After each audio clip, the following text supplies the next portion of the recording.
Au cœur du désert du Nevada se cache l'un des lieux les plus secrets du monde.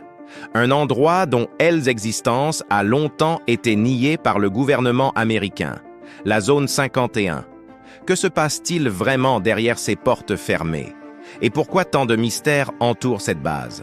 Aujourd'hui, nous levons le voile sur ce que le gouvernement américain cache vraiment. Accrochez-vous, car le voyage que nous allons entreprendre va au-delà de tout ce que vous imaginez. Tout commence dans les années 1950, en pleine guerre froide. Les États-Unis cherchent un lieu isolé pour tester des avions espions top secrets comme le légendaire U-2 et le SR-71 Blackbird. C'est dans ce but que la zone 51 devient ce laboratoire d'ombre, un terrain de jeu pour les technologies les plus avancées de l'époque. Mais très vite, des témoins, des habitants des environs, commencent à raconter des choses étranges. Ils parlent d'objets lumineux dans le ciel, d'engins se déplaçant à des vitesses impossibles, défiant les lois de la physique. C'est ainsi que, sur les cendres de projets militaires secrets, la légende des ovnis de la zone 51 est née. Une légende qui va prendre une ampleur phénoménale au fil des années. Imaginez un lieu si secret que pendant des décennies, le gouvernement américain a nié son existence. La zone 51, ça n'existe pas. C'était la réponse officielle. Il a fallu attendre 2013, suite à une demande de déclassification de documents de la CIA pour que l'endroit soit enfin reconnu. Mais cette révélation tardive a eu l'effet inverse de celui escompté. Elle n'a fait qu'attiser la curiosité du monde entier. Pourquoi un tel niveau de secret pour une simple base aérienne?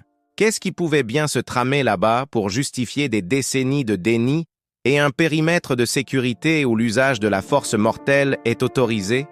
Que veulent-ils nous cacher à tout prix? Les spéculations les plus folles sont alors alimentées par des témoignages pour le moins troublants. D'anciens employés, souvent sous couvert d'anonymat, affirment avoir vu des technologies non humaines être étudiées dans les hangars souterrains de la base. Le plus célèbre d'entre eux, Bob Lazar, a secoué le monde en déclarant avoir travaillé sur un projet de rétro-ingénierie. Son but? Comprendre et reproduire le système de propulsion de vaisseaux extraterrestres récupérés par l'armée. D'autres parlent d'expériences sur l'antigravité, d'armes à énergie dirigée, ou même d'une collaboration secrète entre le gouvernement américain et des entités venues d'ailleurs. Des récits dignes de la science-fiction, mais qui persistent. Alors, au-delà des histoires d'aliens, quelles sont les hypothèses les plus crédibles?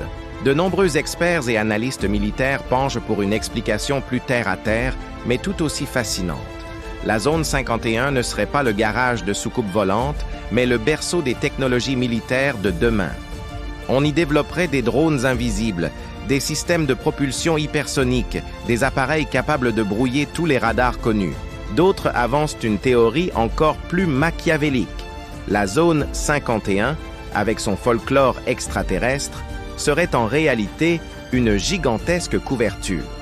Une diversion médiatique parfaite, destinée à détourner l'attention du public et des puissances étrangères d'autres sites, encore plus secrets, où se dérouleraient les véritables projets confidentiels. Alors, que cache vraiment la zone 51? Des extraterrestres capturés? Des armes expérimentales qui redéfiniront la guerre de demain? Ou peut-être quelque chose de bien plus complexe et terrifiant encore? Une chose est sûre, dans ce désert aride du Nevada, la vérité reste classée top secret. Et tant que les portes de la zone 51 resteront closes, le mystère, lui, continuera de grandir et de fasciner des générations entières. Merci de nous avoir suivis dans cette enquête. Si vous aimez les énigmes et les mystères non résolus, n'oubliez pas de vous abonner et d'activer la cloche pour ne manquer aucune de nos prochaines vidéos. À très bientôt.